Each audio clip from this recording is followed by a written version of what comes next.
तो आप सब जानते हो हर जगह प्रकृति में चारों तरफ हमारे आसपास परिवर्तन होता रहता है। हर चीज देखते हो बदल रहा है।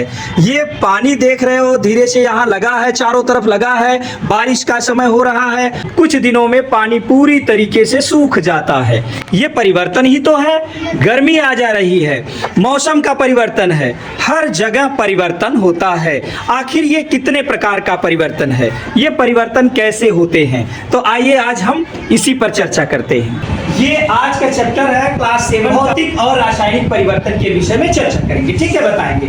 आप ये देख रहे हो भौतिक परिवर्तन और इस तरफ रासायनिक परिवर्तन। भौतिक परिवर्तन में ये हमने देखा कि पदार्थ पुनः अपनी पूर्व अवस्था में प्राप्त किया जा सकता है। ये भौतिक परिवर्तन के अंतर्गत ये आता है, जो पदार्थ होता है वो अपने पूर्व अवस्था में फिर से प्राप्त किया जा सकता है। जैसे अगर हम पानी ले लें, पानी को बर्फ बना दिए और बर्फ से फिर पानी। ये आज का चैप्टर है क्लास 7 का भौतिक और रासायनिक चैप्टर, यानी इस चैप्टर में भौतिक और रासायनिक परिवर्तन के विषय में चर्चा करेंगे। ठीक है, बताएंगे। आप ये देख रहे हो भौतिक परिवर्तन और इस तरफ रासायनिक परिवर्तन। भौतिक परिवर्तन में ये हमने देखा कि पदार्थ पुनः अपनी पूर्व अवस्था में प्राप्त किया जा सकता है। ये भौतिक परिवर्तन के अंतर्गत ये आता है, जो पदार्थ होता है वो अपने पूर्व अवस्था में फिर से प्राप्त किया जा सकता है। जैसे अगर हम पानी ले लें, पानी को बर्फ बना दिए और बर्फ से फिर पानी प्राप्त किया जा सकता है। पानी को उबाल दीजिए, उबलने के बाद वाष्प बन जाता है, वाष्प को संघनन करके फिर पानी बनाया जा सकता है। आखिर क्या हुआ, हम इसमें ये देखें कि पदार्थ को अपनी पूर्व अवस्था में प्राप्त किया जा सकता है ना। हमने जो है जैसे था वैसे फिर से प्राप्त किया जा सकता है। और रासायनिक परिवर्तन में पदार्थ अपनी पूर्व अवस्था में प्राप्त नहीं किया जा सकता। अगर कागज ले हम और कागज को जला दें, कागज जल जाएगा तो राख बन जाएगी। और राख को क्या फिर से कागज बना सकते हो? तो ये परिवर्तन रासायनिक परिवर्तन है। कहने का मतलब पदार्थ अपनी पूर्व अवस्था में नहीं प्राप्त किया जा सकता, राख से फिर कागज नहीं बनाया जा सकता।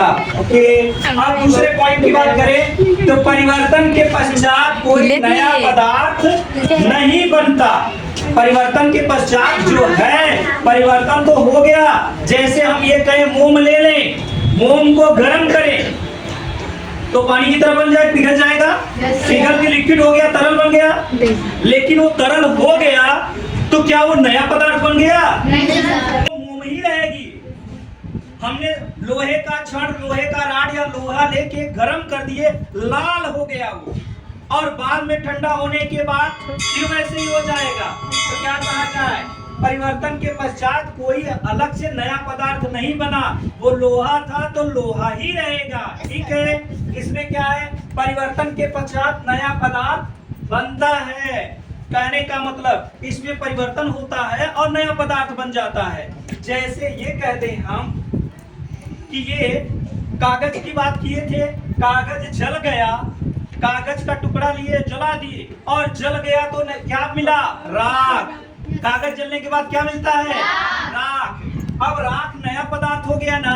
कागज के अलावा राख दूसरा नया पदार्थ बन गया। रासायनिक परिवर्तन है। फिर उसके बाद यह परिवर्तन अस्थायी होता है, मतलब हमेशा के लिए नहीं होता है। अस्थायी का मतलब छड़ी कुछ समय के लिए। जैसे अगर हम करें, आप जो बालों में लगाती हो रबर, ठीक है, आप स्प्रिंग लेते हो, ठीक है, आप रबर को खींचे फिर छोड़ दिए, फिर अपनी जगह पे आ गया, अपने जैसे हो गया। स्प्रिंग को खींचे फिर छोड़ दिए, फिर वैसे ही हो गया, है ना। और फिर उसके बाद इस प्रकार के परिवर्तन, बर्फ को लिए और गर्म थोड़ा सा हुआ, बाहर रख दिए, फ्रीजर से निकाल के पानी बन गया। यानी यह परिवर्तन अस्थायी रूप से जो है वो नहीं रहता। यानी कहने का मतलब अस्थायी होता है, बदलता रहता है। ठीक है, ये अस्थायी। और यह परिवर्तन अस्थाई होता है। अस्थाई का मतलब जो हो गया वो वही हो गया।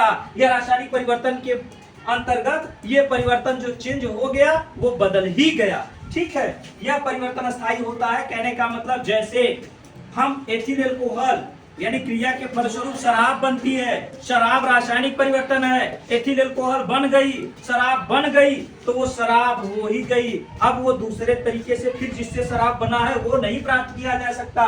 जैसे मैंने यहाँ लिया था कि राख हो गई तो राख ही हो गई, वो अस्थाई राख बन गई। अब वो कागज नहीं बन सकता है।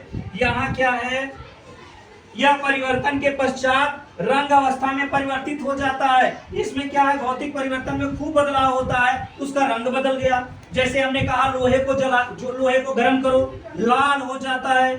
ठीक है, किसी चीज में थोड़ा सा परिवर्तन हो सकता है, उसका रंग रूप बदल सकता है, लेकिन उसके यानी भौतिक परिवर्तन में यानी भौतिक रूप देखने में चेंज हो सकता है, रासायनिक रूप से नहीं परिवर्तित होता वो। और यहाँ ये भौतिक तथा रासायनिक देखने में भी और उसके जो है तत्वों में भी परिवर्तन हो जाता है। पूरी तरीके से दोनों में बदलाव हो जाता है। इस प्रकार के परिवर्तन को रासायनिक परिवर्तन, और आपने देखा भौतिक और रासायनिक।